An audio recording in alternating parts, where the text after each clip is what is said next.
gentlemen, I just want to remind you that we actually have an email list and we would love you to join us. If you want to sign up, go to www.thewizardandthepriestess.com and find your sign up button. Join us today. Ladies and gentlemen, you are listening to The Wizard and the Priestess. We're coming to you on New Year's Eve, ready to take on 2025. Now, hopefully you've listened to this in the morning of, so you've spent the day really sitting in reflection of what this year is all about. You want to say anything, Matt? I'll let you do your thing. Just there. So I obviously have a connection to, and we'll dive deeper in this as we get closer to the Chinese New Year, and I like to think of this period of time from now until then. So we've got 29 days, essentially a whole lunar cycle to land from here until then, as we transition from the year, Yang Wood Dragon year, which is 2024, or up until the 29th of January, which is all about that flow of essentially with the dragon energy, quite earthy energy, quite mystical. The whole point of that year, or the year that has been about landing and finding, like letting go and expanding. So finding out where we are, who we are. Have you done that? Do you know who you are? So I think I know who I am. I think I'm a bit more aware of who I am, have a bit more clarity. But yeah, like spending this year was essentially for me, or at least from energetics of the Yangwood Dragon, is to grow up, to be prepared to move into adulthood, which is going to be our Yinwood Snake year, which is coming on the 29th of January 2025.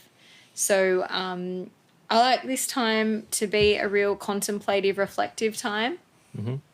And also reflective, and, you know, acknowledging our wins, acknowledging where we could do better, mm-hmm. and preparing ourselves for what we would like for 2025 to come to fruition.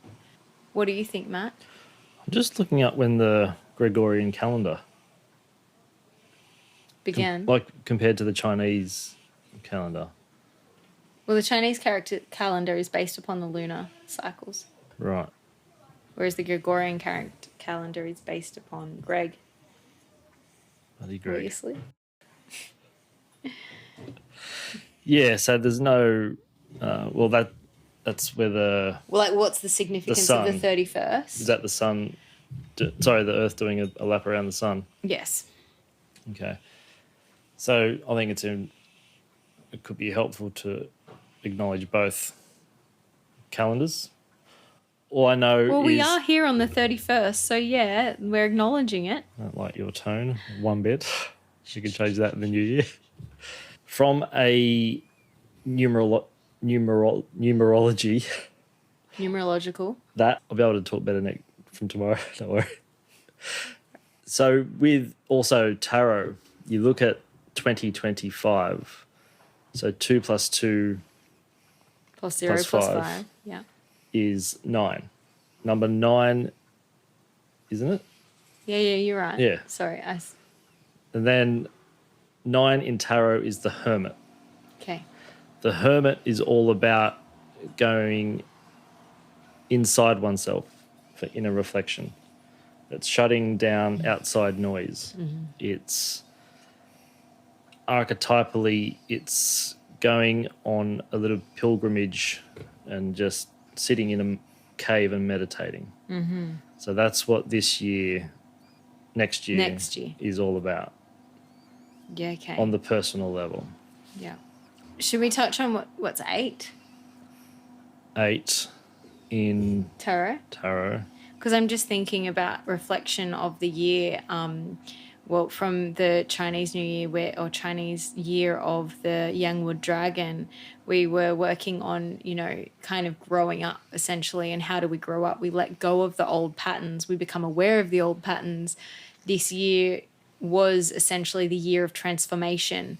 It was the year of acceptance, or not acceptance of what is, but acceptance to the adjustments that were needed allowing those adjustments to happen, as like heartbreaking as they may have been, to not stay tame, to not tame the wild beast within, to actually meet the wild beast head on and accept that change was needed, and really allowing the mystery of the year to take place and allow us to move. And like that, we know that in astrology, we were moving and are moving towards this completion, like the movement into the Aquarian age. And we had that in, was it November, as the as Pluto moved out of Capricorn and moved into Aquarius for the next 20 years. And in doing that, it kind of made us rip off all those band-aids, all that tape that we tied things up with, and actually see the cracks and crevices and ensure that we let go of those things to allow a new foundation to be laid and formed, in order for us to now, as you were saying, essentially, as we move into 2025, to potentially move into the hermit space. But what's the tarot of the 8? 8 is strength. Okay. Strength / fortitude. So the light attribute for that is strength, courage, persuasion, influence, and compassion, where the reversed or the shadow would be inner strength, self-doubt, low energy, and showing raw emotion. So it's very reactive instead of active. Yeah, and that could like tie in as well to that, what's happening as we're letting go of those old patterns, as we've moved through. And I hope you have let go of that job, that relationship, that home, those shoes, those dirty undies that have needed to be thrown out. I hope you have thrown them out. And if you haven't, do that now. You've got 24 hours left. Quick.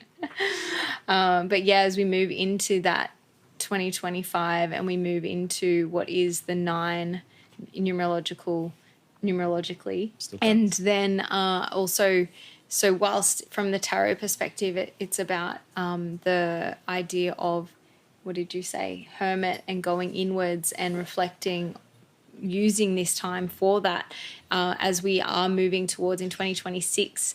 Essentially, I think it might be around April, which is the beginning of the astrological new year, or Western astrological new year. We will be into the Aquarian age, which will When's be that, April?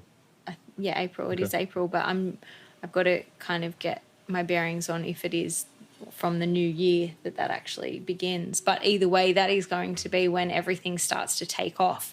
So this next year, being the wood year, is another this year as well is another transformative year, and it signifies the 9, which signifies completion and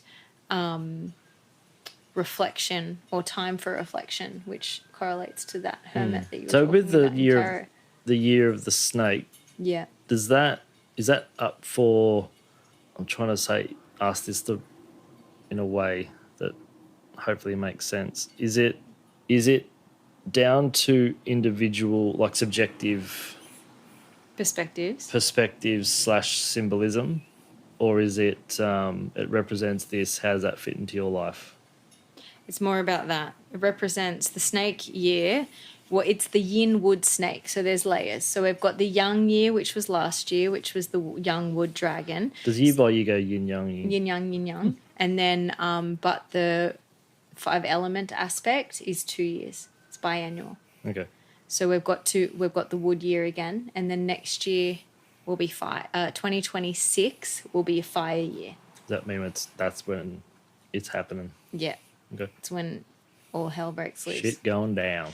The horse fire coming, but at the moment one year at a time. 1 year at a time. So 2025 is as of tomorrow. No, yeah. Yes. 2025 as of tomorrow, we will still be in that Yangwood Dragon year, and we will have 1 month left to let go of those old patterns. So with the Chinese New Year, is there like a transition? So in the Gregorian calendar, there's stroke of midnight, New Year, boom, done. That's it. Yeah. Is there a transition period, like over a month or week or? I think it's like 3 days. 3 days. I think. Okay. Or at least it's celebrated as such. Yep. It's I think it's the first something after the new moon. Okay. Gosh, I should know that like clearly, but I won't tell anyone. thanks. Shh. But so we've got a whole month left in terms of that. And anyway, we will dive deeper into what the yin wood snake year will stand for. Yep. But in a little taster, we are moving into adulthood. And therefore, as we move into adulthood, we get the opportunity to, we get the propulsion and that energy to strengthen ourselves and this energy of power and wisdom that we've learnt through the last year from the growing up, and we'll have awareness to blossom into whatever it is that we're wanting, ability or energy to thrive. We'll have the snake energy to harmonize and really harness nature and the innate healing that is available. So what's snake for you then? How does that Specifically for me, well, I'm a dragon year. I was born in the dragon year of the dragon.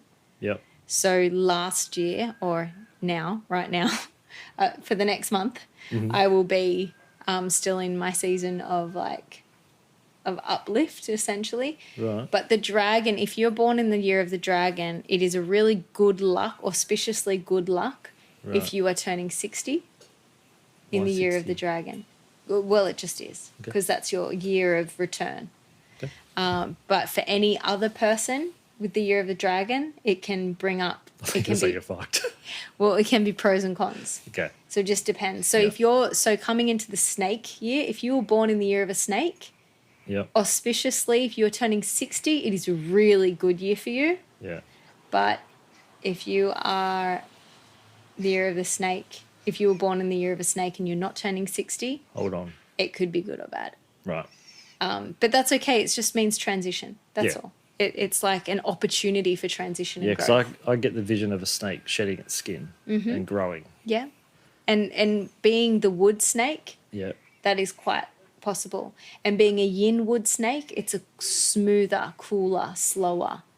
It should be a bit of a slower year compared to the last year. Yeah, so compared to the year that we're having right now. I think for me, so when a snake sheds its skin, for that brief period while the new scales form, then there's a vulnerability to the snake for a short period.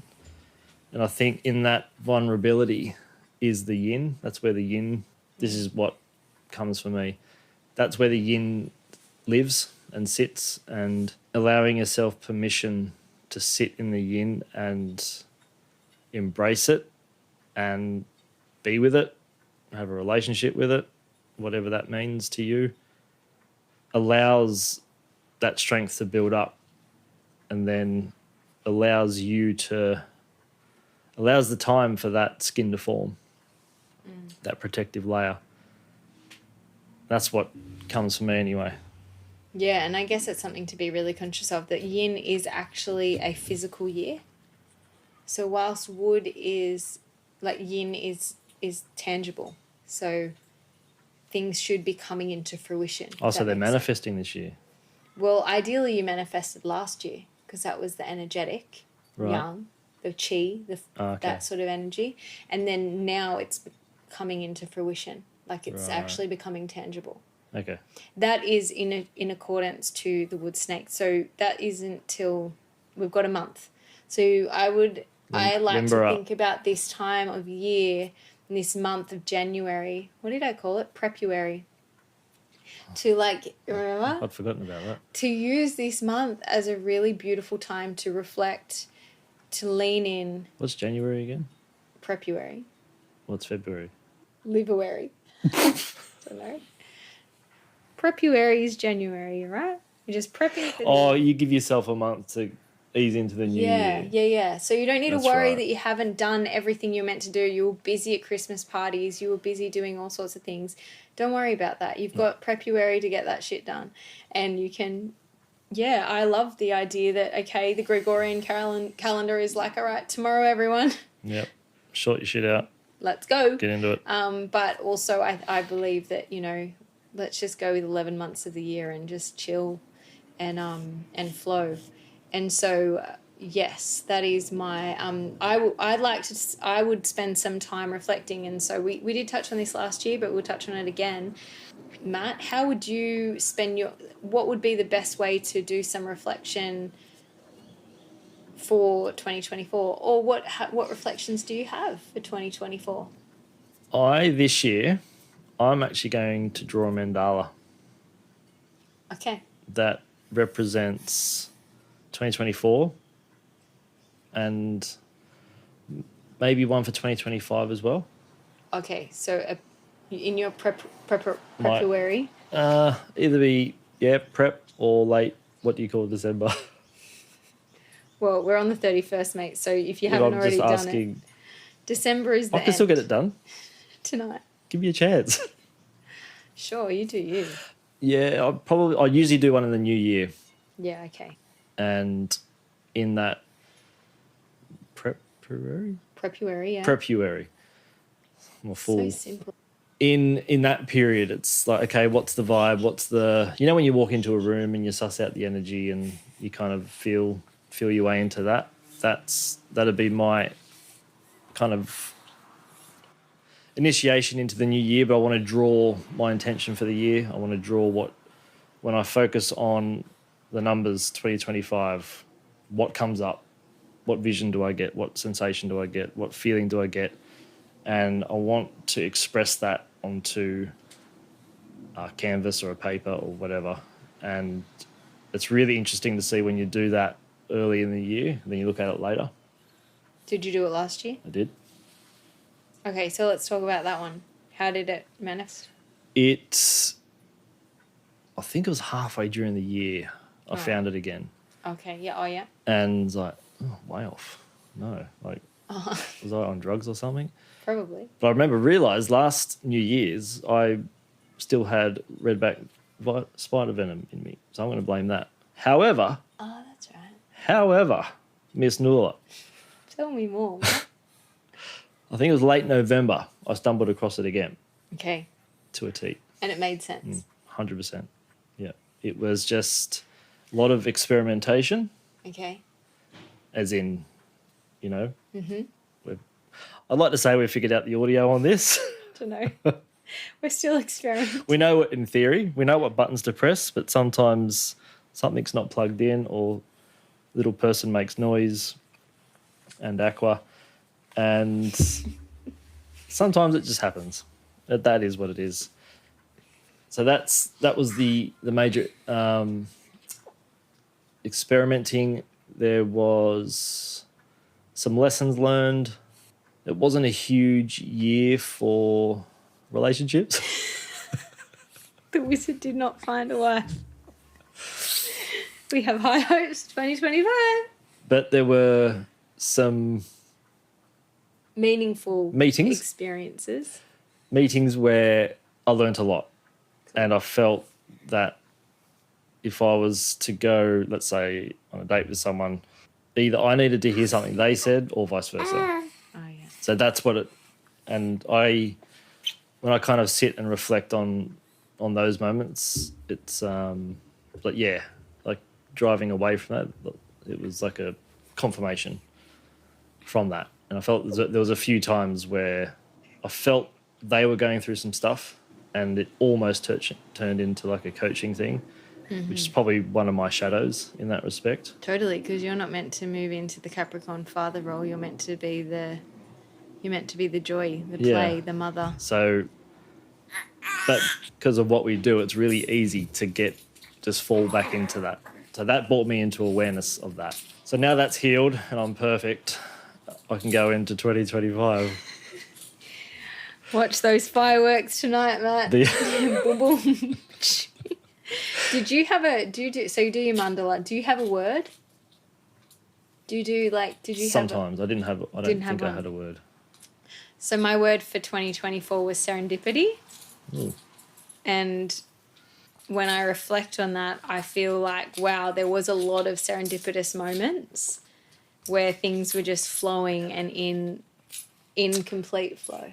I remember saying this time last year, fun. Fun. Did you have fun? I did.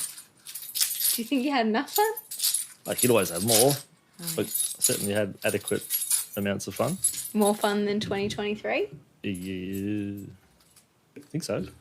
Obviously, Can't you had remember. more fun. I was in more of your life this year than last.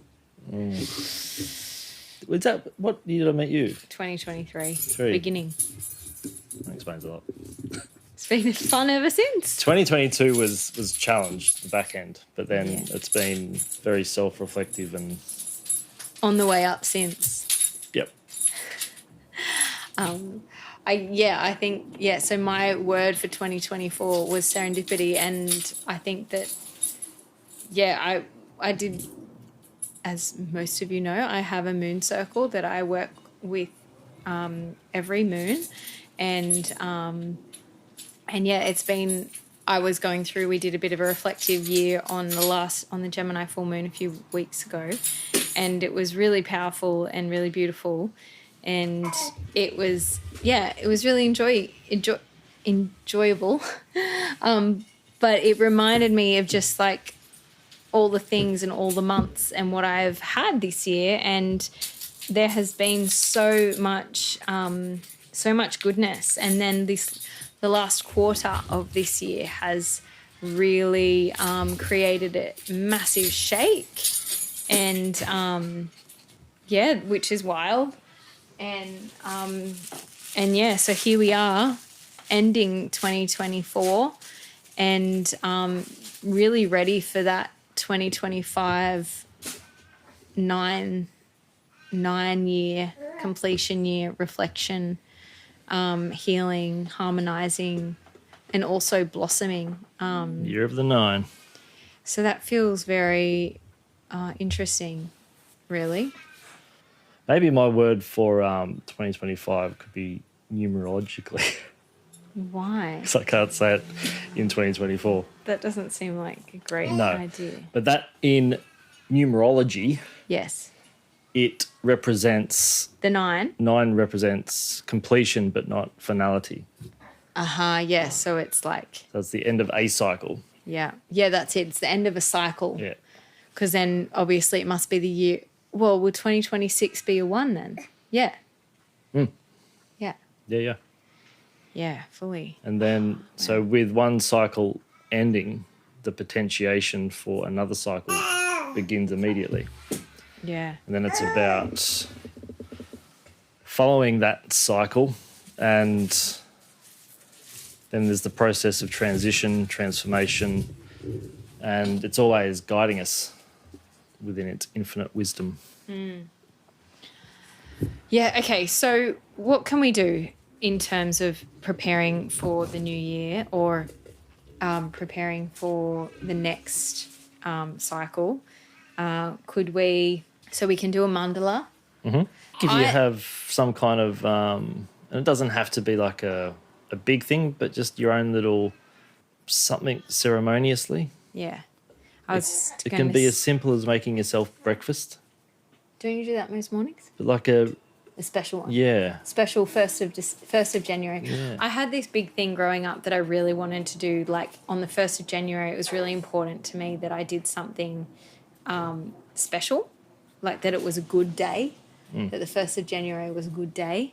And it got kind of similar to the Chinese New Year, like that you do really good special things on that time. You eat long noodles for longevity, and you kind of connect with your ancestors, and you like are grateful, and all the things that we sort of do on Christmas, I'd say. But they do it around that time of the year instead. But yeah, I feel like the thing that I think is really important is to spend some time reflecting, like we spoke about last year, is just to reflect on what you've gained, what you might have liked to do differently. I would write these things down. What were my biggest wins in 2024? What were my biggest losses in 2024? What aspects of myself have changed? What parts of me have I let go? What parts of me have I gained? And sit with those questions and decide, or not decide, but just sit there and take note of them and what answers come to light and what seems to be of importance right now. yeah, and then I would light the candle, and then I would do the ceremony that allows you to just empower yourself with all of that knowledge and move forward into then spending prepuary on what 2025 can bring and what you can harness through this time. And if you are a mother of children who have just stopped school, you are going back into full parent days, and that can be really full on. But I urge you to really find the beauty in this time that you can spend together with your children, and find a community of kids and families where you can spend time and be together, and share the load. That's what the best thing about holidays is, you know, where you go on a holiday with family, friends, or whatever friends, and you can just, you know, there's parents together cooking and being. That's what I say. It takes a tribe, a village to raise a child. Yeah. And a lot of little single mums that I would treat always complain they don't have enough time, don't have enough energy, which absolutely they wouldn't. But then I would say, well, how many other single mums are in the same position? And they always know 4 or 5, sometimes more. So you can form a tribe with that and help each other out. And if you wanted to go to the gym an extra, or just during the week, then you can organise like the kids together, or you can help each other out in that way. But as you were saying, with what was it, the kids not at school yet, they're at home. There's your tribe. With your kids. Not with your kids, but with, I mean, the kids, depending on the age, they can largely do their own thing, right? But if they're young kids, then you have your tribe to, because a lot of people take that time off work as well. Oh, you mean the school holiday time? Yeah.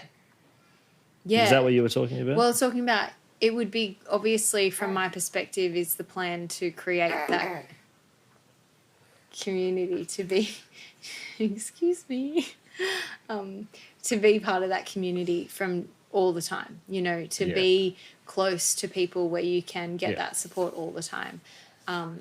And, on holidays, for those that don't have that opportunity, that work very in quite a Western cultured way, we want to take that time to, you know, be a part of that community. You know, the caravan parks, I remember growing up, going to the caravan park, and you'd stay there and you'd have a tribe of kids and you'd spend all day just whatever you were doing. And there might be a parent around, there might not. And you'd be half drunk by the time. Or, you know, they'd be, you know, my mum... Kids go off and just do their thing. Yeah. There's one parent that's the designated supervisor. Sort of the designated supervisor, depending if there's, like, littler kids. But a lot of the time it was the older kid that looked after the littler kids. And, I just remember I had, like, we used to go to Southwest Rocks, and it was just the best thing. And I think that ended when I was about 12. I think my grandfather passed away, and then we just sort of never got back in because, like, once you don't renew your Christmas spot, you don't get back into those places. But, it's definitely a really fond memory of mine, and I would say that using that time as a parent to, you know, have those moments, you can have those moments in that space. Rather than, you know, I know personally, like, if I'm with my friends, all I want to do is just chat with them and, like, spend time with them and, like, but luckily for me, I have friends that we do chat about all these things. Like, we chat in reflection of each other's years and what we've both gained or what I might perceive from them or they might perceive for me. And, I think that's also a really good way of reflecting, is just, like, where do you see, you know, asking someone, where do you see that I've gained the most, or where do you see what I have, you know, moved through this year? What are my wins from your perspective? Maybe not what are my my bad bits. I don't know about those. I think we can just listen to previous episodes to find our bad bits. Yeah, absolutely. But yeah, I think it's a really important time of year, whether or not, like, from my perspective, in the Southern Hemisphere, we should be really focusing on all the gains, all the beauty. The summer is here. Whilst it is a reflective time, it's also a really abundant time and a fruitful time. And if we focus on all the achievements, there is a lot of really potent answers and directions that are being gifted to us in this time of February. Yeah, I think because we're in the summer, in that cyclical sense, we're in that action phase of the cycle, and whether you're, I think, actively working on something or not, there is still something that's being acted out. And I think if it's something that you enjoy and love doing, then you're making love doing that, and just enjoy that for what it is. Enjoy it for hopefully what it can be and what it is. And if it's not something that you like, know that it is cyclical and that things come and things go. Up eventually goes into down. North eventually turns into south, east, west, etc. So that's the cyclical nature of, I guess, the energetic influxes that we have and we are playing out as humans.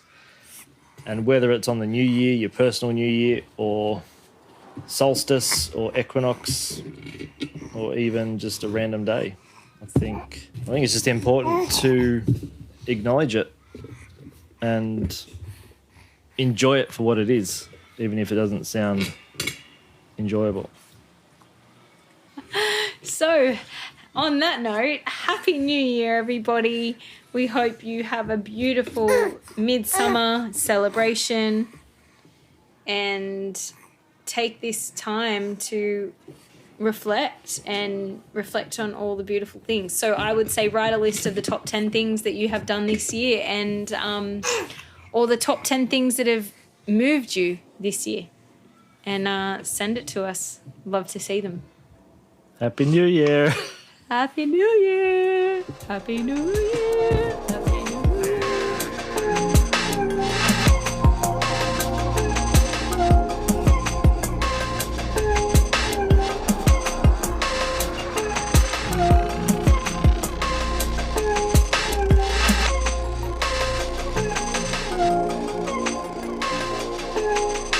You've been listening to The Wizard and the Priestess.